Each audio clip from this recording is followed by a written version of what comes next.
Hello everyone, here we are again on today the 9th of April, continuing with Hume and finding the standards of taste, standard of taste, certain principles. We ended up looking at last time at how practice is important for such judgments, how comparison is important, and now we're on page 203 in your reader, I believe, 819 on top from the excerpt, and we are dealing with the notion of prejudice.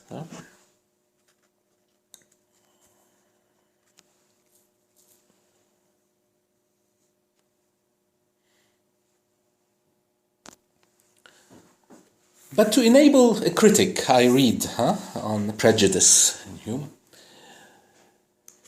the more fully to execute this undertaking, he must preserve his mind free from all prejudice. So another, if you like, principle, another thing to be taken into account. He must preserve his mind free from all prejudice and allow nothing to enter into his consideration but the very object which is submitted to his examination.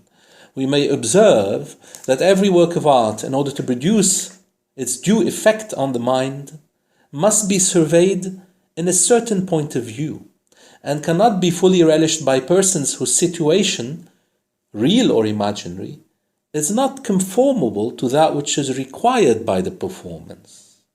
An orator addresses himself to a particular audience, and must have a regard to their particular genius, interests, opinions, passions, and prejudices.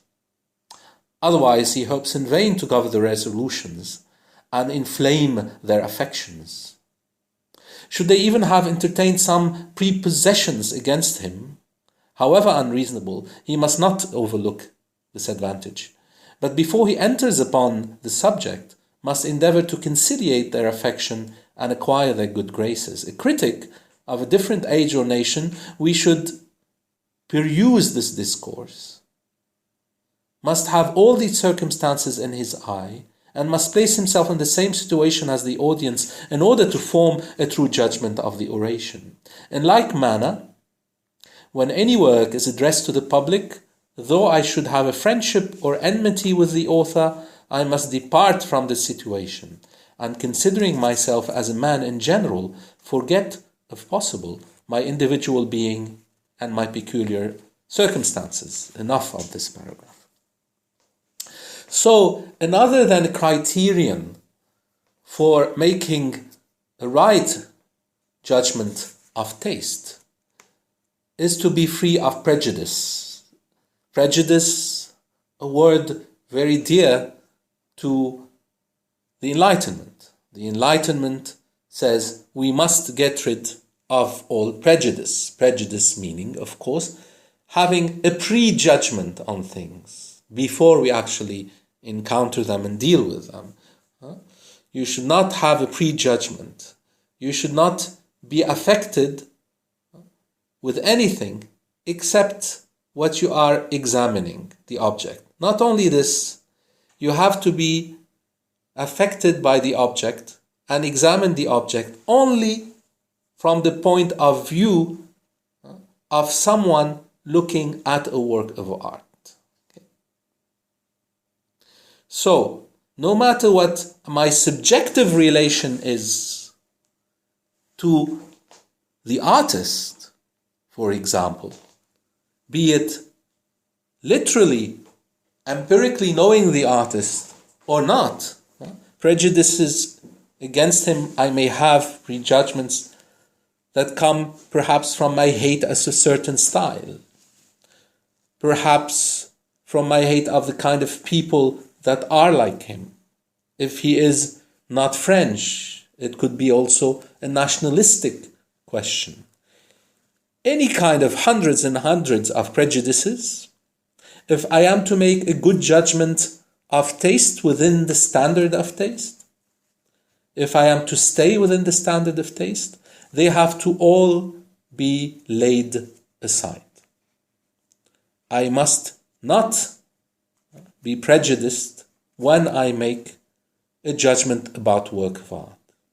I want you to keep that in mind because there is a certain influence of that on Kant's critique of judgment, which deals with our judgment of taste and the aesthetic judgment of the beautiful, where Kant, you will see, will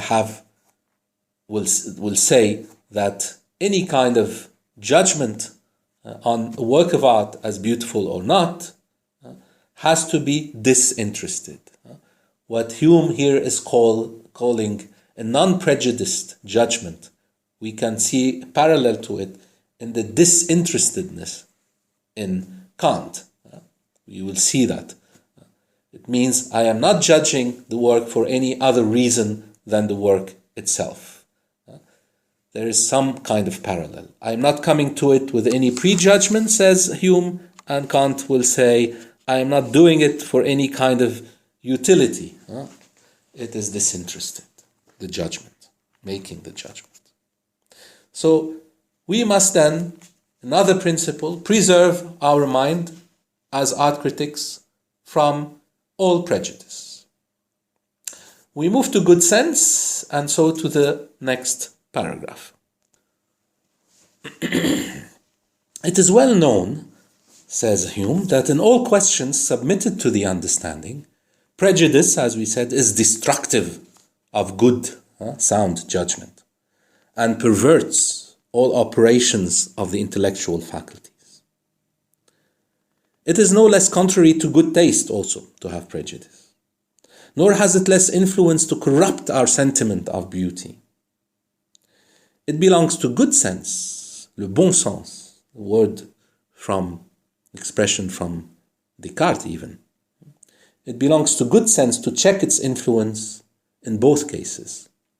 And in this respect, as well as in many others, reason, if not an essential part of taste, is at least requisite to the operations of this latter faculty, good sense. In all the nobler productions of genius, there is a mutual relation and correspondence of parts. Nor can either the beauties or blemishes be perceived by him whose thought is not capacious enough to comprehend all those parts and compare them with each other in order to perceive the consistence and uniformity of the whole.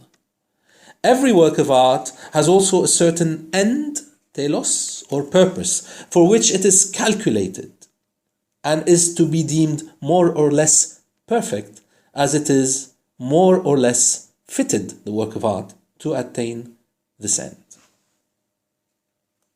The object of eloquence is to persuade, of history to instruct, of poetry to please by means of the passions and the imagination.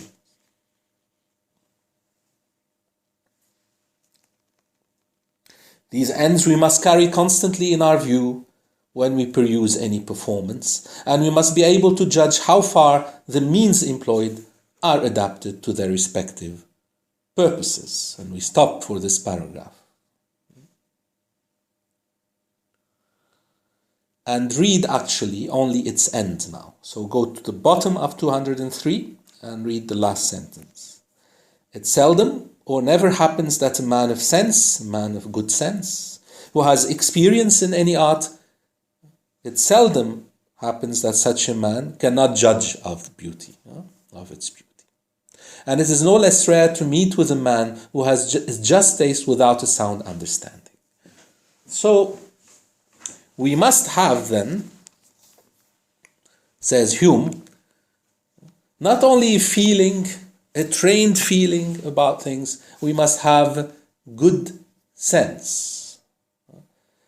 Good sense allows us, le bon sens, not to fall into kinds of prejudgments that are destructive, prejudice, right? Of a good judgment. There is this feeling of pleasure and displeasure involved in our judgments in art. something that seems beautiful or not beautiful, ugly or odious even, then we have a connection to morals there that we won't go into. Okay. We need, however, not just this right feeling about the work, we need to think, to use our understanding, to use our good sense in judging. Okay. I reread, it belongs to good sense to check the influence of prejudice in both cases. What's good for the sentiment of beauty and what corrupts the sentiment of beauty. And in this respect, as well as in many others, reason, if not an essential part of taste, of course, we cannot reduce taste, and so judgments of taste and standards of taste to a judgment from reason. There is the feeling involved there, which is, of course, an empiricist, experience-bound thing. So reason, of course, is not an essential part of taste, but we need it. It is requisite if we are to use our good sense in determining things. And I'd like to draw your attention to something that keeps coming back here and that we find in many thoughts on the beautiful at the time. I continue, in all the nobler productions of genius, he says, there is a mutual relation and correspondence of parts. Nor can either the beauties or blemishes be perceived by him whose thought is not open enough, large enough, capacious enough to be able to take in, to comprehend all those parts and compare them with each other in order to perceive the consistency and uniformity of the whole. There is this notion here, which is especially inherited from Leibniz, who's a rationalist, about the beautiful. And this notion says the beautiful is a question of unity in diversity. And I repeat it. The beautiful shows unity in diversity, unity in multiplicity. And Hume is not without this. Hume, who is an empiricist, is not without this, in fact, rationalist principle from Leibniz. Because he's saying here too, there's a uniformity of the whole. So you have all these parts, so multiplicity, you have parts. And they are all somehow together as one, unity in multiplicity. Inheritance of Leibniz in Hume himself.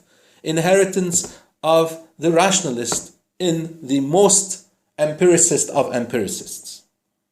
There needs to be uniformity of the whole. You need good sense, and in fact a trained good sense. You need a good sense and a trained good sense, and as we saw previously, practice, comparison, etc., using reason, using your understanding. Why? Because this is the only way to make the connections, or in fact to see what is the connection, to detect, to unveil the connection between these different parts, to unveil what makes all these different parts into one, into a whole. Multiplicity, diversity in unity is still, after 100 years, or at least 70 years, the very heart of the judgment of beauty in David Hume. We move on now to the next paragraph. Thus, page 204, the next paragraph.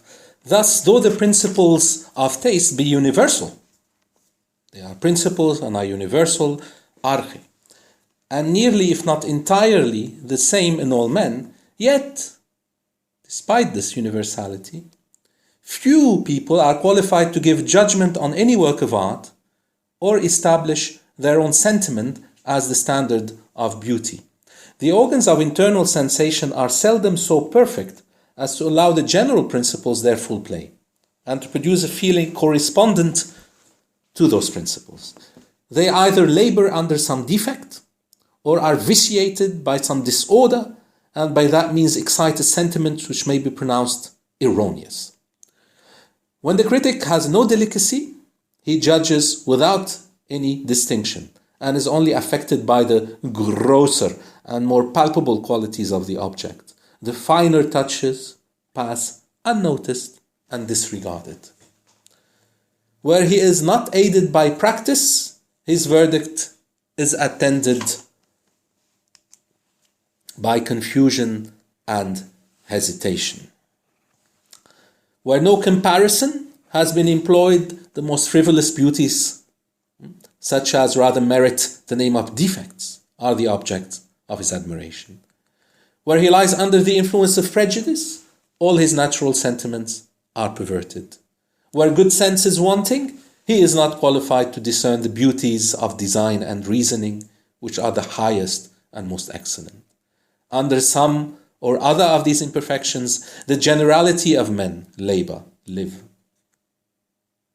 And hence, a true judge in the finer arts is observed, even during the most polished ages, to be so rare a character. Strong sense, united to delicate sentiment, improved by practice, perfected by comparison, and cleared of all prejudice, can alone entitle critics to this valuable character, and the joint verdict of such, wherever they are to be found, is the true standard of taste and beauty. Right? We have here, if you like, a good summary of all the points we considered. Right? We need delicacy, we need practice, we need comparison, we need freedom from prejudice, we need good sense, strong good sense based on reason, a good rational training, a good training of our understanding. Right? 5 characteristics. And of course, these characteristics require a certain talent, especially when it comes to someone with really very good sense, or as he says, strong sense. But mostly a lot of hard work to acquire delicacy, which has also some talent to it. We need time to practice. We need effort to compare. We need to be able to see the finer distinctions. We need to be discerning. This is the very heart of delicacy. You have to show discernment. We have to be free from prejudice, and who is? Almost no one. It's very hard to not have any prejudice. In order then to be a good critic of art, you have to have all these things. And thus, a good critic of art is one of the rarest things in the world. It is very rare to be a very good critic of art. And I reread this final sentence in the paragraph, because again it summarizes everything well. Strong sense with delicate sentiment, improved sentiment, delicate sentiment by practice, perfected delicate sentiment by comparison, and cleared delicate sentiment of all prejudice, along with strong sense. So 2 things here, please keep in mind. Strong sense and delicate sentiment. If we are mentioning 5 characteristics that constitute the true standard of taste and beauty, in fact there are 2 that are the principal ones that govern the other 3. Strong sense and delicate sentiment. And so here Hume, like he does elsewhere in his investigations in morals, does not refute entirely the rationalist tradition, and he does not refute entirely the empiricist tradition.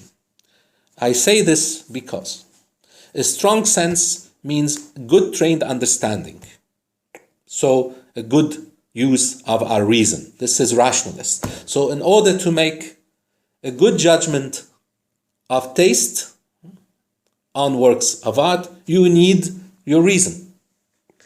You need to use your good sense.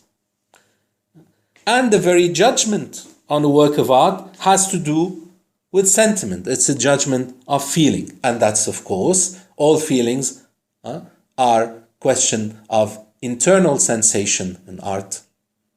So it's a question of sensation. It's empiricist. So strong sense, delicate sentiment, in other words, a rational work and an empiricist work together, that then are improved by practice, comparison, and clear the prejudice. And this is what constitutes the standard of taste.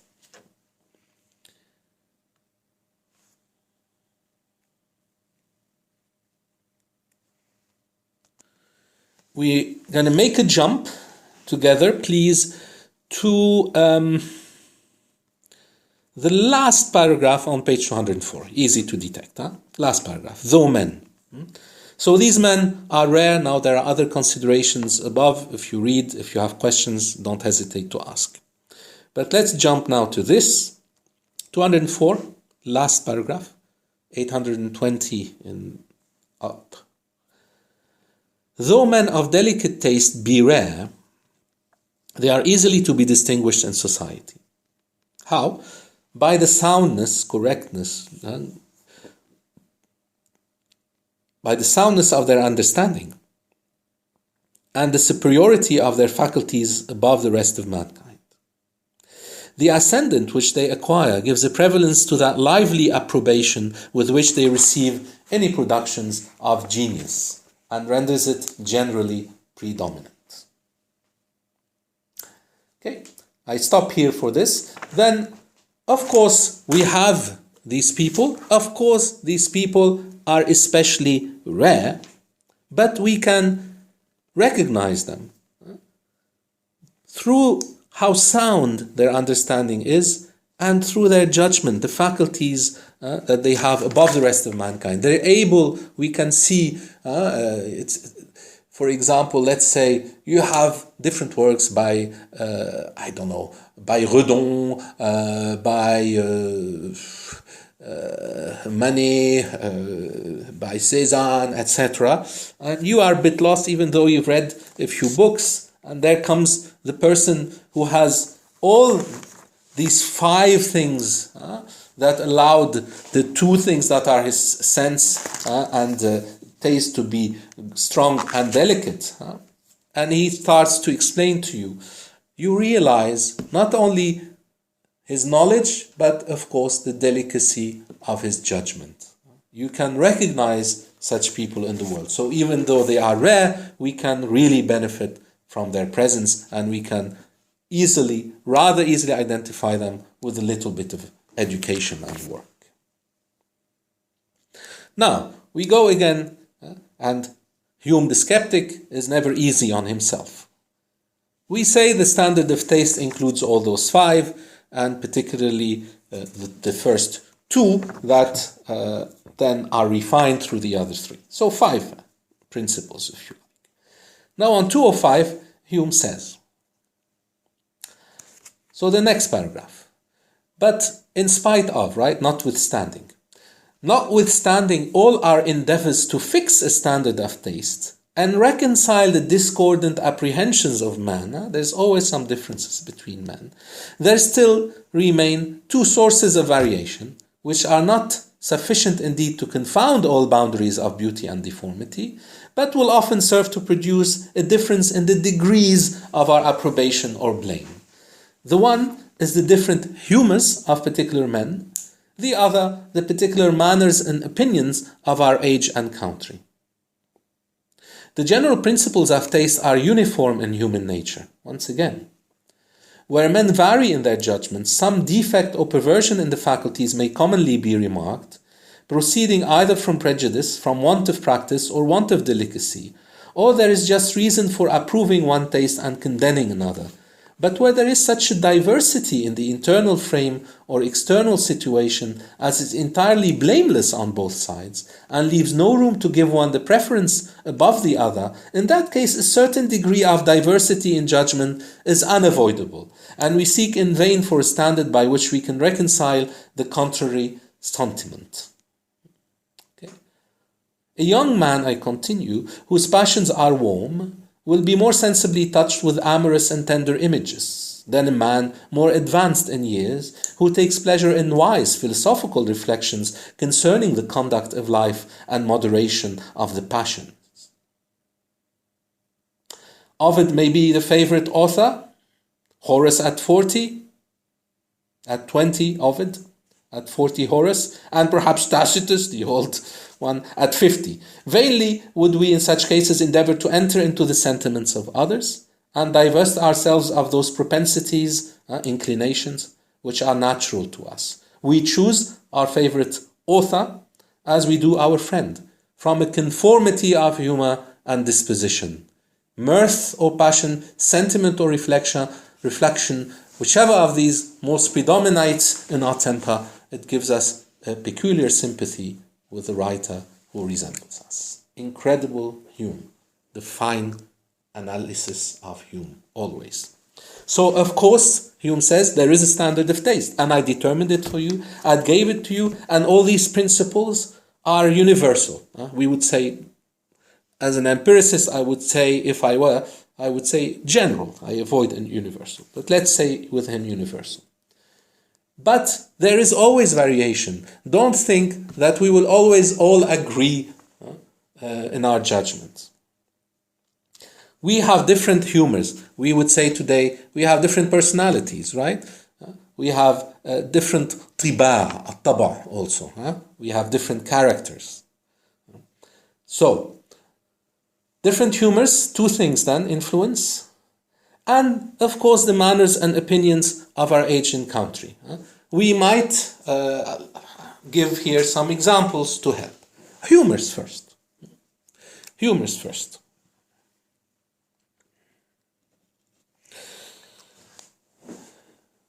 He takes the example of young age, old age, but it doesn't have to be. It could be anything, actually. If I'm someone who's a philosopher, and my friend is someone who likes literature, we both gonna come and judge a work. Let's take Matisse. Okay, Matisse, highly influenced by philosophy, or better than Matisse, since I'm speaking about influenced by philosophy. Let's take Magritte. Okay, Magritte is the best example. Magritte is purely philosophical in everything he does. Check his work on the internet. The surrealism, he is one of the, of course, major surrealists. I will look at it from a philosophical point of view. I will do a Heideggerian reading. I will like Magritte for that reason. A friend of mine will also like Magritte, but he's, let's say, not literary, let's say psychologist, because he will start to see in the surrealist the emphasis on dreams, and he will go and read Freud about it and so on. But he will find that someone who captures this even better might be de Chirico, for example, another artist. Okay, or it might be Salvador Dali, etc.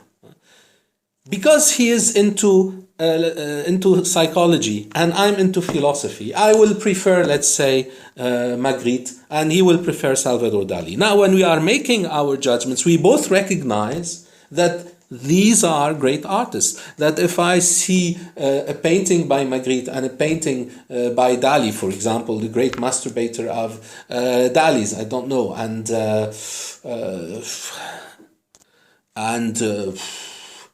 This is not a pipe, c'est pas une pipe by Magritte. We will both recognize that there's something really great going on here. But our judgment as that is following, let's suppose, the standard of taste here and the principles of taste will still lead me to wanting, liking, because of my humor, because of how I am, and because how my humor was determined by my studies and changed and so on, will make me prefer to have in my house, for example, hanging Magritte, and for him, he will be hanging Dali. Okay, so different humors. Also with age, as you know, things change, right? I'm not gonna. A lot of people in their old age stop listening to pop music and go into classical or jazz. There's not everyone, of course. And then the second thing, of course, in different countries and different ages, things are different. Another example, as I always give you examples, Rubens. Okay, Rubens painted in an age where certain things in his country, in his world,